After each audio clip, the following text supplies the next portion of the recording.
अस्सलाम वालेकुम नाज़रीन, आप मशाल टाइम्स देख रहे हैं और मैं हूं मीर मुदस्सिर।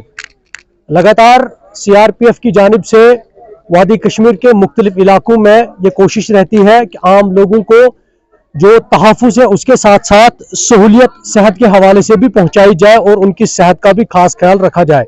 अगर हम ज़िला पुलवामा की बात करेंगे, पिछले काफ़ी वक्त से ये देखा गया है कि सीआरपीएफ की 182 और 183 जो बटालियन है वो मिलकर मेडिकल कैंप्स मुनक्कद कर रहे हैं और साथ ही साथ जो तहफ़्फ़ुज़ है आवाम का, उसके अलावा उनकी सेहत का भी खास ख्याल रखा जा रहा है।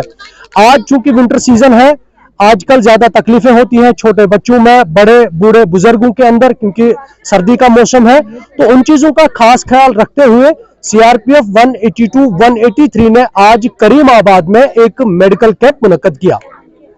बहुत सारे लोग जो है इस मेडिकल कैंप का हिस्सा है। डॉक्टर्स की एक जो टीम है वो यहाँ पर स्पेशलिस्ट की है।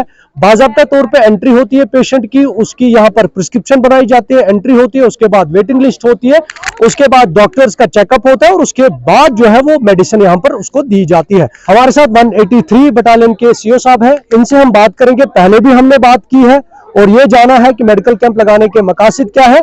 आज भी हम इनसे बात करेंगे कि जो मेडिकल कैंप लगातार लगाए जा रहे हैं, चूंकि अब सर्दी का मौसम भी है, इस हवाले से जानेंगे। Morning sir. गुड मॉर्निंग जी सर, मेडिकल कैंप लगाए जा रहे हैं, सर्दी का मौसम भी है, परेशानियां भी है, बहुत सारी बीमारियां इस सर्दी के मौसम में लगती हैं। लोग ये समझते थे कि जो सिक्योरिटी फोर्सेज यहाँ पर सिर्फ सिक्योरिटी के लिए रखी गई है, लेकिन अब उन चीज़ों से बाहर निकलकर सिक्योरिटी फोर्सेज भी और लोग भी अब बाहर आ रहे हैं और सिक्योरिटी फोर्स के साथ मिलकर ताउन दे रहे हैं, खासतौर पे सीआरपीएफ के साथ, और इस किस्म के मेडिकल कैंप्स लगाए जा रहे हैं। जैसे कि आप जानते हैं, सिक्योरिटी फोर्सेस का एक ही मकसद है, इलाके में भी जहाँ पे भी तैनात रहे वह इलाका सुख और समृद्धि यानी कि विकास के रास्ते पे जाए। भारत सरकार के माध्यम से सीआरपीएफ के द्वारा समय समय पर मेडिकल कैंप लगाए जाते हैं और खास तौर पर हम ये कह सकते हैं जैसे कि 182 बटालियन 183 बटालियन पुलवामा डिस्ट्रिक्ट में तैनात है और हम सबका पूरा प्रयास रहता है कि पुलवामा डिस्ट्रिक्ट के अंदरूनी इलाकों में मेडिकल कैंप लगाए जाएं, जहां पर कि मेडिकल फैसिलिटीज कम है, लोगों को आना जाना थोड़ा कम है। तो हम लोग चाहते हैं कि सरकार आपके द्वार जो कार्यक्रम है भारत सरकार का है, हम लोगों के पास जाएं, उनकी शारीरिक मानसिक जो भी समस्याएं दूर करने का प्रयास करें। इसी के अंतर्गत हम लोग ऐसे ऐसे इलाकों को चुनते हैं विशेषकर जहां पर मेडिकल की जो फैसिलिटीज कम है।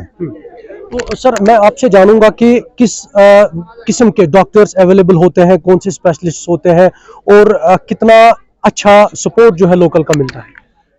जनरली हम लोग कोशिश करते हैं कि जनरल डॉक्टर्स हों, इसके साथ साथ डेंटल और स्किन स्पेशलिस्ट भी बुलाने की कोशिश करते हैं और लोगों का आप देख ही रहे हैं कि काफ़ी अच्छा सपोर्ट है इसमें, काफ़ी लोग बढ़ चढ़ कर इसमें हिस्सा ले रहे हैं। ठीक। और इसके बाद इनकेस किसी को स्पेशलाइज ट्रीटमेंट की जरूरत पड़ती है तो हम उनको अपने कैंप इन्वाइट करते हैं। ठीक। अगर वहाँ मुमकिन हो पाता है तो हम वहाँ करवाते हैं, अदरवाइज डिस्ट्रिक्ट हॉस्पिटल पुलवामा या अगर किसी दूसरे अच्छे हॉस्पिटल वहाँ भेजने की जरूरत पड़ती है हम वहाँ भी इनको भिजवाते हैं। सर, जानेंगे जो रिलेशनशिप है फोर्सेस और आम लोगों के बीच में, वो आज किस तरीके का बना हुआ है? क्योंकि एक वक्त था जब हम करीमाबाद में खड़े हैं, एक वक्त था जब एक बहुत गैप होती थी, खासतौर पे सीआरपीएफ या दूसरी जो सिक्योरिटी एजेंसी है उनके दरमियान, आवाम के बीच में। इस किस्म के मेडिकल कैंप्स कराने से आप ये चाहते हैं कि हम इनके नज़दीक आ जाए, तो पब्लिक का सपोर्ट कितना है? जैसे कि आप जानते हैं, सीआरपीएफ का खासतौर पर ये हमेशा से प्रयास रहा है कि लोगों के साथ एक सौहार्दपूर्ण संबंध बनाए जाएं और हम लोग इस मकसद में बहुत हद तक कामयाब भी रहे हैं। जो भी दूरियां पहले थी, अभी वो दूरियां खत्म हो गई हैं। हमारे जितने भी प्रोग्राम हैं, चाहे वो मेडिकल कैंप हैं या कोई टूर्नामेंट है या स्किल डेवलपमेंट प्रोग्राम्स हैं या और अन्य जो भी कार्यक्रम है, उन सब में आपने देखा होगा न केवल हजारों में लाखों की दावत में जो हैं लोग आते हैं, बढ़ चढ़ के भाग लेते हैं, अपनी समस्याओं से अवगत कराते हैं, हम उनको दूर करने का प्रयास करते हैं।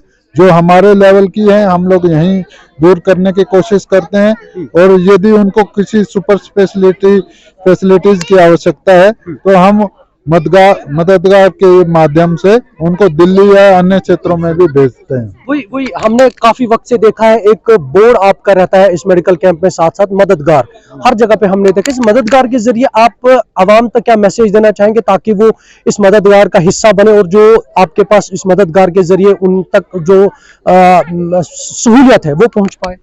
मददगार का जैसे कि आपने बताया कि एक ही मकसद है, लोगों की समस्याएं दूर करना, ना केवल शारीरिक मानसिक बल्कि रोजगार से संबंधित या स्किल डेवलपमेंट प्रोग्राम या और कोई कोचिंग लेना चाहते हैं तो हम उनकी मदद कर पाए। तो ये एक टोल फ्री नंबर है, कोई भी व्यक्ति किसी भी वक्त, दिन में 24 घंटे होते हैं, कभी भी कॉल कर सकता है, या और कोई भी नजदीकी बटालियन या कंपनी है वहां पर भी जाकर भी वो अपनी समस्याओं से अवगत करवा सकता है और हम लोग उसको दूर करने का भरपूर प्रयास करते हैं। और मुझे कहने में ये बड़ी खुशी होती है, जितने भी हमारे पास मदद के लिए आए हमने सबकी मदद की है और वो जो है अपनी समस्याओं को दूर करके भारत के विकास में अपना योगदान दे रहे हैं। बच्चों में जैसे कि खासतौर पे जो आते हैं उनमें मिठाइयाँ या जो पेंसिल वगैरह वो दिए जाते हैं। पहले से ही सीआरपीएफ का ये मोटिव रहा है कि एक फ्रेंडली एटमॉस्फेयर क्रिएट किया जाए, तो एक मैसेज क्या जाता है? सीआरपीएफ की तरफ से मैसेज हमेशा ये जाता है कि हम लोग अपनी ड्यूटी के साथ साथ ये बाकी जितनी हम हेल्प प्रोवाइड कर सकते हैं आम जनता को वो भी प्रोवाइड किए जाते हैं जी। तो हमारे जैसे कि आप देख रहे हैं, ये अभी हम लोग पेंसिल, छोटी छोटी चीज़ें, स्टेशनरी बंटवाते रहते हैं जी, और अलग अलग चीज़ें इस तरह ग्रामीणों की मदद करते रहते हैं जी। चलिए, थैंक यू हमारे साथ बात करने के लिए। Thank you so much sir, हमारे साथ बात करने के लिए, इतनी जो है आपने तफसील दी जी। और हम लोग चाहते हैं कि जो ये बच्चे हैं जो कि भारत का भविष्य हैं, ये पढ़ें लिखें, खेल कूद में, पढ़ाई में आगे बढ़ें, अंतरिक्ष में जो भारत एक जो छलांग लगा रहा है वहां पर भी अपना योगदान दें। और मुझे कहने में बड़ी खुशी है कि जो भारत का खास करके कश्मीर के बच्चे हैं, बड़े टैलेंटेड हैं, वो हर क्षेत्र में अपना योगदान दे रहे हैं और आगे भी बढ़ चढ़ कर देते रहेंगे। Thank you sir. Thank you. ये हमारे साथ सीआरपीएफ के अफसरान थे जिन्होंने ये तफसील के साथ बताया कि जो आज ये मेडिकल कैंप यहाँ करने का मकसद है वो क्या था। जाहिर सी बात है, मैं आपको ये बताऊं कि इस किस्म के मेडिकल कैंप्स ये आज पहला और आखिरी नहीं है, बल्कि मुख्तलिफ इलाकों में जहाँ जहाँ भी लोगों को मेडिसिन की ज़रूरत थी, जहाँ जहाँ भी सीआरपीएफ को ये महसूस हुआ कि इन इलाकों में मेडिकल कैंप करने की ज़रूरत है, जहाँ पर भी सिक्योरिटी फोर्सेस को ये लगा कि इलाके में जो लोगों की परेशानियां हैं उनको दूर किया जाए, और जो ऐसे लोग हैं जो अस्पताल तक नहीं पहुंच पाते हैं, ऐसे लोग हैं जिनको तकलीफें होती हैं, तो सीआरपीएफ उनके दरवाजे पर पहुंच रही है, उनके इलाके में जा रही है और इस किस्म के मेडिकल कैंप्स मुनक्कद कर रही है ताकि जो आम लोग हैं उनको सहूलियत पहुंचाई जाए। यहाँ पर जो मेडिसिन के लिए स्टॉल लगाया गया है एक डिस्पेंसरी की तरह, और यहाँ से जो है मेडिसिन लोगों को चेकअप के बाद दी जा रही है। नए प्रोग्राम के साथ मैं मीर मुदस्सिर आपसे दोबारा रूबरू होऊंगा, तब तक के लिए दीजिए इजाजत। अल्लाह निगहबान।